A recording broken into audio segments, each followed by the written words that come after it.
اگر کوئی شخص آلریڈی مقروض ہے تو کیا وہ قربانی دینے کے لیے قرضہ اٹھا سکتا ہے یا قربانی نہ دے؟ قربانی کیوں نہ دے جی؟ کروڑ پتی لوگ بھی مقروض ہیں. یہ بڑے بڑے فیکٹریوں کے مالکوں سے آپ پوچھیں, انہوں نے کروڑوں میں قرضے اٹھائے ہوئے ہیں. وہ ایکویٹی تو ان کی 40% ہے, 60% تو ڈیٹ انہوں نے بینکوں سے اٹھایا ہوا ہے. وہ تو سب سے پہلے تو ان کی قربانی ساقط ہو جائے گی جو امریکن بیل چپ فٹ شدہ جو ہے منگوا کے یہاں پہ قربان کر رہے ہیں. اگر آپ ان کو دیکھیں مقروض وہ بھی ہیں. یہ قرضہ جو ہے یہ عارضی قرضہ ہے. یہ اس قرضے کو وہ قرضہ نہیں کہا جاتا کہ جس کی بنیاد پہ قرضہ یہ ہے کہ ایک بندہ قرضے کے تلے اس طرح دب گیا کہ اس کی 2 وقت کی روٹی محال ہو گئی ہے اور وہ روکی سکی کھا کے گزارا کر رہا ہے, اس کو مقروض کہا جاتا ہے. کروڑ پتی لوگوں کو مقروض نہیں کہا جاتا. وہ تمہارے پرائم منسٹر صاحب بھی کہتے ہیں اتنی تنخواہ لے کے بھی کہ میرا مشکل سے چولہا جلتا ہے. تو قربانی تو پرائم منسٹر میں بھی کوئی نہیں بن رہی ہوگی.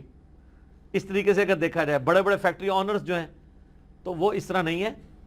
قرضہ اٹھا کے آپ کریں. یہ کمیٹی آپ نے قرضے ہی تو ڈالی ہوتی ہے, کمیٹی ڈال لیں. سالی کی شادی کے لیے ڈالتے ہیں, بھائی کی شادی کے لیے ڈالتے ہیں کمیٹیاں, اور وہ جوتیاں اور کپڑے ہوں تب بھی نئے لے کے دیتے ہیں بچوں کو. اس کا خرچہ نکالیں تو ایک بیل میں حصہ ڈالنے سے تو کم ہی بنتا ہے. یہ بیل میں حصہ ڈالنا تو اس سے کم ہی بنتا ہے. آج کل ایک ایوریج شادی کے اوپر 15-20 ہزار روپے لگ جاتا ہے. تو سر 12-13 ہزار روپے کا آپ بیل میں حصہ نہیں ڈال سکتے. ضروری ہے کہ آپ نے بکرا ہی لینا ہے, بیل میں حصہ ڈال لیں. تو یہ جو آپ نے کمیٹی بھی ڈالی ہوتی ہے, اگر ایک سپوز لاکھ روپے کی آپ کی کمیٹی نکلی ہے, تیسری یا چوتھی, اور 10,000 روپیہ مہینہ ہے, تو چوتھی آپ نے کمیٹی جب لے لی ہے تو آپ نے ابھی تک تو 40,000 اس کو جمع کروائے ہیں نا کمیٹی والے کو. 60,000 تو آپ نے بعد میں کرانے ہیں, لیکن لاکھ روپے آپ نے پہلے ہی اٹھا لیا ہے. تو 60,000 کے تو آپ بھی مقروض ہیں. تو پھر تو دنیا میں کوئی بندہ ہی نہیں بچے گا. لوگ اتنے بولے بن کے نہ وہ کہتے ہیں. کئی لوگ پوچھ رہے تھے جی قرضہ بھی ہے, زکات بھی دینی ہے, قرضہ بھی جو مائنس کریں گے, اور مائنس بھی کتنے الٹے طریقے سے کرتے ہیں. اس طریقے سے تو الٹا اس کو زکات دینی پڑ جائے گی. وہ پتہ کس طرح کر رہے ہوتے ہیں.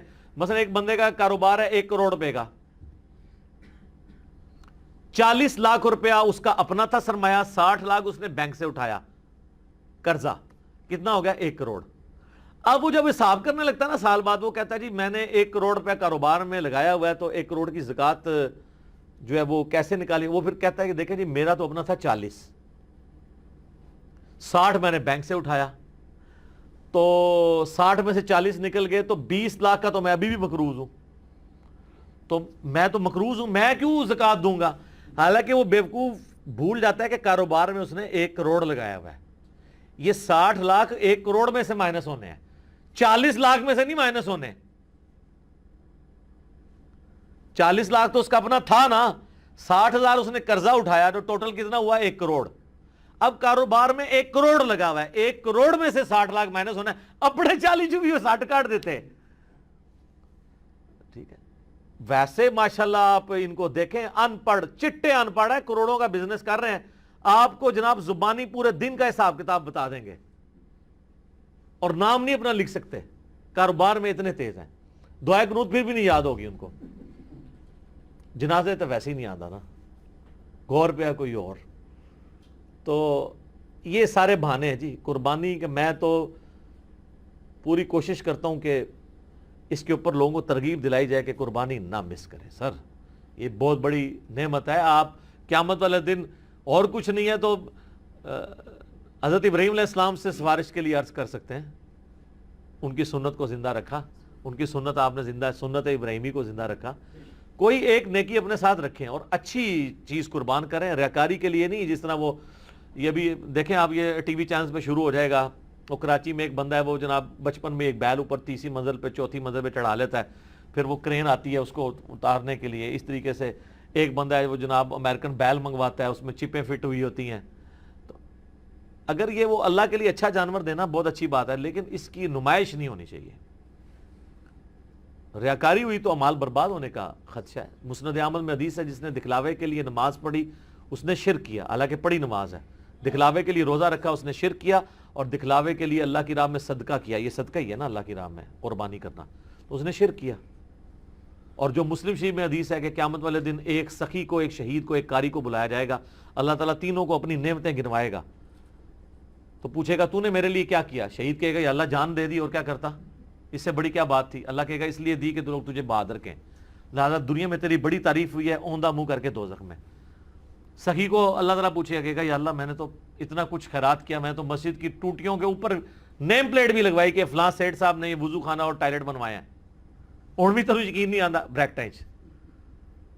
تو اللہ تعالیٰ مائے گا یہ تو اس لیے کہا کہ لوگ اس تیری تعریف کریں، کر لی گئی، جا دوزخ میں تم، میرے پاس کوئی اجر نہیں۔ اور اس طریقے سے قرآن کے قاری کو کہا جائے گا تو نے اس لیے کیا کہ لوگ تیری تعریف کریں، تو بہت بڑا لامہ ہے۔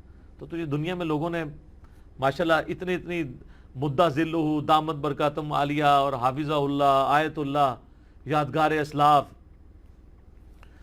یادگار اسلاف نہ لکھا کرو، مطلب پتا کیا ہے کہ جڈا بڑا فراڈیا ہے نا، یہ اسلاف بھی ایڈے بڑے فراڈیے سن، یہ انہوں نے یاد ہی تازہ کر رہے ہیں نا، یہ تو اتنا خطرناک جملہ ہے نا لکھا کرو۔ میرا دماغ ہوئے پاسے ٹوٹ جاتا ہے کہ یار یہ یادگار اسلاف اگر یہ ہے تو یہ مطلب ہے جو میں سوچتا ہوں کہ پچھلے بھی یہی کچھ کرتے رہے ہیں اور یہ انہی کی یاد تازہ کر رہا ہے، تو یہ مطلب یہ انہی کی جائز روحانی اولاد ہے۔ یادگار اسلاف نہ لکھا کرو، ٹھیک ہے، اگر اسلاف کو آپ نے بچانا ہے تو۔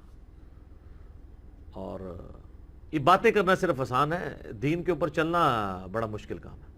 تو جناب قرضہ اٹھانا پڑتا ہے تو کوئی مسئلہ نہیں، قرضہ کیا آپ کو سب مر چلیں، قرضہ اٹھا کمیٹی ڈال لیں، پلان کریں قربانی کے لیے۔ اگر آپ نے ہر مہینے میں بھی 1000 روپے علیحدہ کیا ہو نا، سال بعد 12,000 روپے بن جاتا ہے، آپ ایک حصہ ڈال ہی سکتے ہیں۔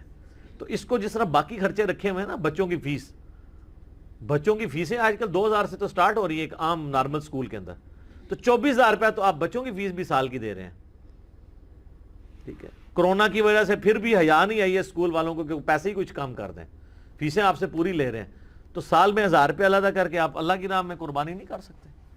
کرنی چاہیے۔ ایون قرضہ بھی اٹھانا پڑتا ہے، ضرور اٹھائیں، کریں، کیونکہ یہ قرضہ ایسا نہیں ہے کہ جو آپ کی گردن کو دبوچ لے گا، آپ آسانی سے اتار لیں گے۔ 12-13,000 روپیہ کیا چیز ہے؟